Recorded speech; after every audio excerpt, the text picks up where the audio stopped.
Greetings, Dr. Dan with Optimal Optics here to introduce Unit 15P, Lens Aberrations Problems. I'm assuming you've already viewed Unit 15. If not, this would be an absolutely wonderful time to do so. Question 1. A plus 10 diopter spherical lens is tilted 10 degrees along a horizontal axis. Find the resulting power of the lens if its index of refraction is 1.5. So we have F equals 10. Theta equals 10 degrees, and n equals 1.5, so it's a simple matter of plugging into our formula. The sphere power, the new sphere power, equals the old sphere power times 1 plus sine squared theta over 2n. So we plug in our numbers and punch them into the calculator, and we find that our new sphere power equals 10.1 diopters. The new cylinder power equals that new sphere power that we just came up with times the tan squared of theta. So it's 10.1 times the tan squared of 10 degrees. And we punch that into the calculator and we find our new cylinder power is 0.31. So the answer is plus 10.1 sphere plus 0.31 cylinder. And because it's tilted about the horizontal axis, the axis is 180 degrees. Question 2. Find the chromatic aberration of a 20 prism diopter prism with an Abbe number of 60. How many millimeters wide is the spread of the chromatic blur on the screen 1 meter away?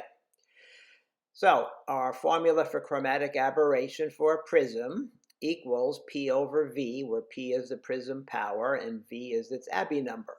So it equals 1/3 prism diopter. Now recall that 1 prism diopter means that there is a deviation of 1 centimeter on a screen 1 meter from the prism.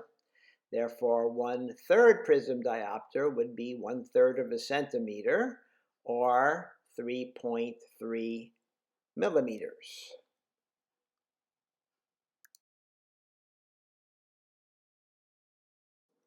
Question 3, what are the powers of 2 prisms with Abbe numbers of 60 and 40 if the total power of the achromatic prism is 3 prism diopters? So we have the total power is 3, V1 is 60, and V2 is 40. Those are the respective Abbe numbers of the first and second prisms. The formula is P equals P1 times V1 minus V2 over V1. So 3 equals the power of the first prism times 60 minus 40 over 60. So that equals 20 over 60 times P1, or P1 divided by 3. Therefore, the first prism power is 9 prism diopters. The second prism is going to be have its base opposite the first base, so we subtract the powers to get the total power. Therefore, the second prism power is 6 prism diopters, yielding a total prism power of 3 prism diopters. Question 4, find the powers of a crown glass Abbe number 60 and a flint glass Abbe number 40 that are glued together to form an achromatic lens with a power of plus 4 diopters. So we have the total power equals 4, V1 equals 60, and V2 equals 40, the Abbe numbers of the first and second lenses respectively.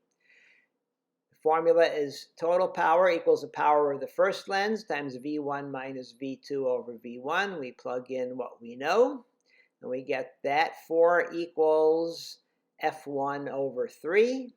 Therefore, the power of the first lens equals 12 diopters, plus 12 diopters. The second lens is going to be a minus lens, and therefore its power has to be minus 8 diopters, so the combination of the two, plus 12 minus 8, equals plus 4 diopters.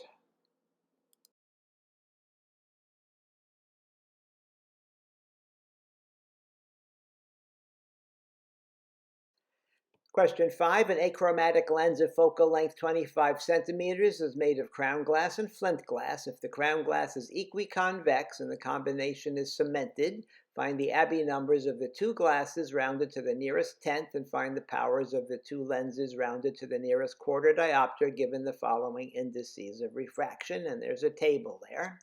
So the first formula we're going to use is the Abbe number equals n sub d minus 1 over n sub f minus n sub c. And we'll plug in the values from the table to figure out the Abbe number of crown glass.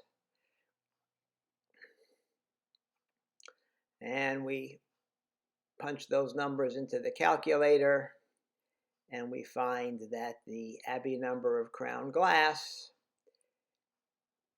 equals 64.5. We'll do the same thing for flint glass using the table above. Plug in the proper indices of refraction for the different wavelengths of light. And we find that the Abbe number of flint glass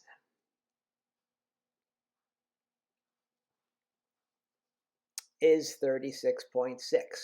Now we can calculate the power of the achromatic lens. Power equals 1 over the focal length in meters.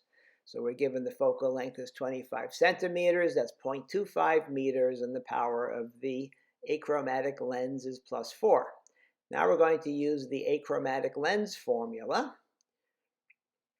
which is F equals F1 times V1 minus V2 over V1. We'll plug in all the numbers that we know and solve for F1, the power of the convex lens in this achromatic lens combination.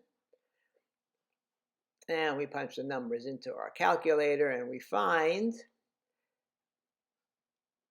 that F1 equals 9.25 diopters. Therefore, the minus lens that's glued to it must have a power of minus 5.25 diopters for the total to be plus 4 diopters. So a doctor is standing at the desk at a nurse's station in the hospital. He's filling out forms to check in his patient, Mr. Johnson. As he's filling out the form, suddenly he sees Mr. Johnson running down the hallway in his hospital gown as fast as he can, white as a ghost, sheer terror all over his face. And a few feet behind him, there's a nurse running after him, waving a knife in the air. And the doctor calls out to the nurse, "Nurse, I asked you to remove Mr. Johnson's spectacles."